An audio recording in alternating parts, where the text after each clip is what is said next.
Channel देखने वाले सभी साथियों को नमस्कार। आज श्रीपाल शर्मा की तरफ से। साथियों, आज इस वीडियो के माध्यम से हम चर्चा करेंगे देश भर के आकाशवाणी केंद्रों पर काम करने वाले कैजुअल अनाउंसर्स और कंपेयर्स के बारे में। साथियों, जैसा कि आप सभी जानते हैं कि हमारी एक नेशनल यूनियन एयर काकू यानी all India radio casual announcer and compares के नाम से रजिस्टर्ड है और मैं श्रीपाल शर्मा इस यूनियन का जनरल सेक्रेटरी यानी महासचिव और हमारे अध्यक्ष श्री हरिकृष्ण शर्मा जो शिमला से हैं और मैं सूरतगढ़ से। साथियों, इस वीडियो के माध्यम से हम चर्चा करेंगे। काफ़ी समय से आप सब जानते हैं कि हमारा कैजुअल अनाउंसर और कंपेयर्स का एक बहुत बड़ा शोषण जो है वो होता आ रहा है। आकाशवाणी केंद्रों पे हमसे पूरा काम करवाया जाता है और उसके बदले में जो वेतन जो है वो बहुत ही कम हमें मिलता है और साथ ही साथ नियमितीकरण का एक संघर्ष हमारा लंबे समय से चल रहा है। हम सब लोग पूरी यूनियन के सदस्य और कार्यकारिणी के सदस्य मिलकर के पूरा प्रयास कर रहे हैं कि किसी भी हालत में हम सबको रेगुलर होना है, नियमित होना है। हमारी मांग लगातार चल रही है। बहुत सारे साथियों के केस भी कोर्टों में चल रहे हैं। सुप्रीम कोर्ट में पुरुषोत्तम एंड अदर्स का केस चल रहा है जिसमें काफ़ी साथी जुड़े हुए हैं। इसके अलावा मनोज पाठक का केस जो है वो भी चल रहा है हाई कोर्ट में। तो इन सारी बातों की चर्चा आज इस वीडियो के माध्यम से हम करेंगे। आप चैनल को लाइक करें और सब्सक्राइब करें। साथ ही साथ हम चर्चा करेंगे कि एयर काकू यूनियन की 2 दिवसीय मीटिंग यानी 17 और 18 फरवरी 2025 को दिल्ली में आयोजित की गई।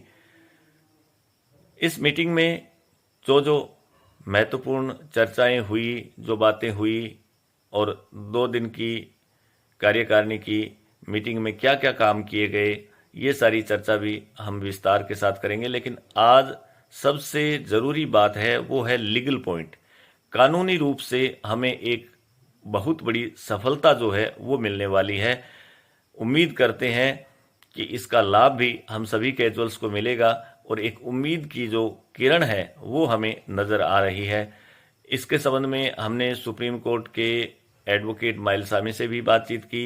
इसके अलावा कुछ महत्वपूर्ण फैसले जो है सुप्रीम कोर्ट के हाल ही में 3-4 फैसले आए हैं जो हम सब के लिए नियमितीकरण का रास्ता जो है वो एकदम साफ तौर से दिखाई दे रहा है कि अब हमें निश्चित रूप से नियमित करना पड़ेगा, रेगुलर करना पड़ेगा। तो इस पर भी हम चर्चा करेंगे। सबसे पहले हमारे अध्यक्ष श्री हरिकृष्ण शर्मा से बातचीत करते हैं और जानते हैं कि मुख्य रूप से 2 दिन की इस मीटिंग में क्या क्या फैसले लिए गए। जी, मुझे उम्मीद है कि इस चैनल के माध्यम से, वीडियो के माध्यम से हम सारे साथियों को है ना आगे अवगत करवाते रहेंगे ताकि हमारे कम्युनिकेशन का दायरा जो है वो थोड़ा सा और बढ़ेगा। लेकिन फिलहाल आप 2 दिवसीय अपनी एयर काकू यूनियन की ये जो मीटिंग थी इसके मुख्य एजेंडा क्या थे उसके बारे में हमारे सभी साथियों को अवगत करवाएं। शिवपाल जी, देखिए अभी हमारी 17 और 18 जो फरवरी है इसमें मीटिंग हमारी चली है। पिछले कल भी हमारी कार्यकारिणी की मीटिंग हुई। उस मीटिंग में कार्यकारिणी ने बहुत सारे निर्णय लिए। हमारी पिछली कार्यकारिणी का जो समय है वो पूरा होने जा रहा है और नई कार्यकारिणी का गठन जो है वो हम मई माह में करने जा रहे हैं 2025 में। और उसमें जो भी हमारे सक्रिय साथी है जो यूनियन के लिए अपना बहुमूल्य समय दे सकते हैं वो खुल करके आगे आए। उनसे हमें निवेदन करूँगा हम सब मिल करके जो है इस संघर्ष को जारी रखेंगे। और उसमें ये भी निर्णय लिया गया कि हमारे जो साथी अभी तक यूनियन से नहीं जुड़े हैं वो ज़्यादा से ज़्यादा साथी हमारे यूनियन में जुड़े सदस्य बने और अपना जो योगदान है वो यूनियन के लिए दे। और मीटिंग में कल ये भी निर्णय लिया गया कि जो हमारे केस चले हुए हैं विभिन्न कोर्टों में तो उसमें भी तेज़ी लाई जाए। और उसके संदर्भ में हमारी कल वकील साहब से मुलाकात हुई तो वकील साहब ने हमें कुछ लीगल एक पॉइंट्स हमें शेयर किए। उन्होंने बताया कि बहुत ही जल्दी जो है निर्णय वो कैजुअल के पक्ष में आने वाला है। तो हमें उम्मीद नहीं छोड़नी है। सभी साथी ये समझे कि हमारी जो ये लड़ाई है इतने सालों से चली हुई है और हम इस संघर्ष को जीतेंगे, ये पूरी उम्मीद है।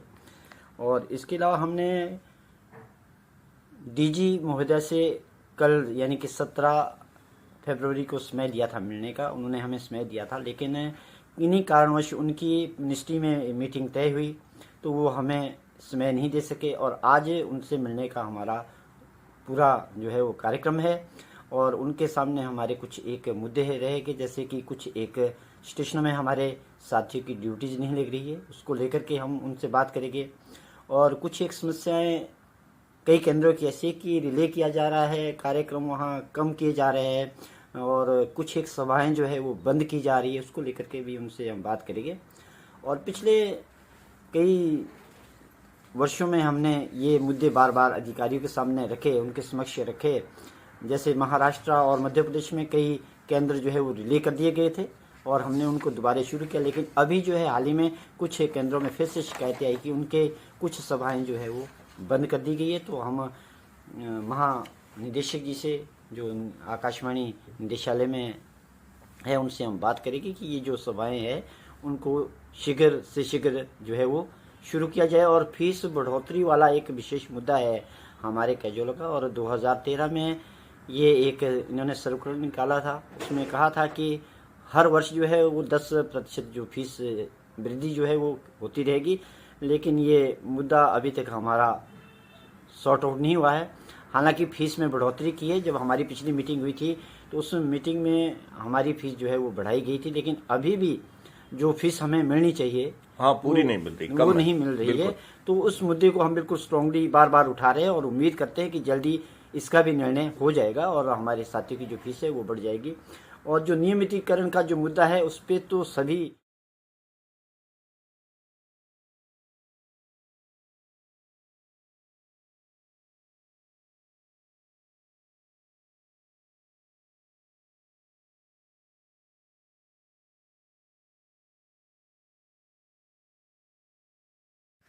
तो साथियों ये सारी जानकारी हरि जी ने आपको बताई। डीजी मैडम के साथ हमारी 18 तारीख को शाम को 5 बजे मीटिंग होनी थी। ये समय हमें मीटिंग के लिए दिया गया था, लेकिन ऐन वक्त पर मिनिस्ट्री से अचानक से कोई कॉल आया और उनको वहां जाना पड़ा, इसलिए हमारी मीटिंग जो है वो स्थगित करनी पड़ी। लेकिन उनकी तरफ से आश्वासन दिया गया कि आप अपनी मांगे जो लिखित में हमें मेल करें और हम पूरा प्रयास करेंगे आपकी सारी समस्याओं का समाधान करने का, जिसमें मुख्य रूप से हमारी नियमितीकरण की मांग थी। इसके अलावा कई प्रकार की मांगे जो हरि जी ने आपको बताई, जिसमें एक आई कार्ड का भी मुद्दा शामिल किया गया था। बंद ड्यूटी भी जो हमारे साथियों की चल रही है वो भी शुरू करने के लिए हमने लिखित में उनको दिया है। और स्टेशनों पे काम करने वाले सभी कैजुअल्स, अनाउंसर और कंपेयर्स के आई कार्ड जो है वो जारी किए जाएं। ये भी हमारा मुद्दा जो है, ये हमारी मांग लंबे समय से चल रही है, जो हमने अभी भी इस बार भी उनको लिखित में दी है। तो उनकी तरफ से आश्वासन दिया गया है, एक बार फिर से हम उनसे संपर्क करने का प्रयास करेंगे। इसके अलावा जनरल हाउस का जो मुद्दा था जिस पे चर्चा हुई वो भी आपको हरि जी ने बता दिया। मुख्य रूप से कार्यकारिणी में इस मीटिंग में जो साथी यूनियन की तरफ से उपस्थित हुए, अध्यक्ष श्री हरिकृष्ण शर्मा की अध्यक्षता में ये मीटिंग हुई और कोषाध्यक्ष श्रीमती राधा जी पाठक, इसके अलावा हमारी वरिष्ठ उपाध्यक्ष संज्ञा जी टंडन बिलासपुर से और रेशमा जी इंदुरकर नागपुर महाराष्ट्र से, इसके अलावा कोटा से हेमंत जी भारद्वाज और अंजू तिवारी जी बनारस से, रिजवाना खानम जी बालाघाट से, अंजू जी पांडे और प्रीति जी त्यागी दिल्ली से, नरेश जी वर्मा सूरतगढ़ से, नीरज जी शर्मा जयपुर से।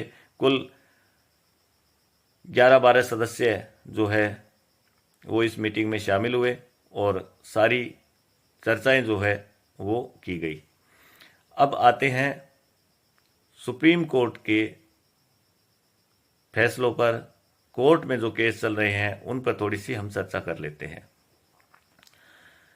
साथियों मुख्य रूप से हमारे दो केस जो है वो कोर्टों में पेंडिंग है, जबलपुर हाई कोर्ट में, और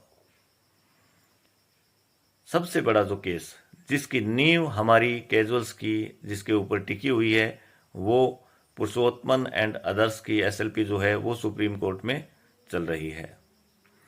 अब हमारे लिए उम्मीद की किरण क्या है वो मैं आपको बता देता हूं। साथियों, लंबे समय से हमारे नियमितीकरण की जो बात चल रही थी, जिसमें लीगल बात ये है कि एक अड़चन जो आ रही थी वो थी उमा देवी केस के फैसले की। सुप्रीम कोर्ट के द्वारा उमा देवी का जो डिसीजन दिया गया था उसी के बेसिस पर बहुत सारी संस्थाएं, निजी या सरकारी जो भी है, उनके केसों के फैसले किए जा रहे थे अभी तक, जिसमें अड़चन ये थी कि हम कंटिन्यू यानी 24 दिन काम करने वाले नहीं थे। लेकिन अब जो फैसले आ रहे हैं उनके हिसाब से अब उमा देवी का जो डंडा था, जो हमारे ऊपर चलने वाला था, वो अब हट गया है। यानी अब सारे कैजुअल्स की रेगुलर होने की जो राह है वो आसान नजर आ रही है। हमने बात की सुप्रीम कोर्ट के एडवोकेट माइल सामी जी से, उन्होंने भी हमें पूरी तरह से आश्वस्त किया है कि अब कैजुअल जो है वो नियमितीकरण के दायरे में आ सकते हैं, उनका रास्ता जो है वो अब क्लियर हो गया है।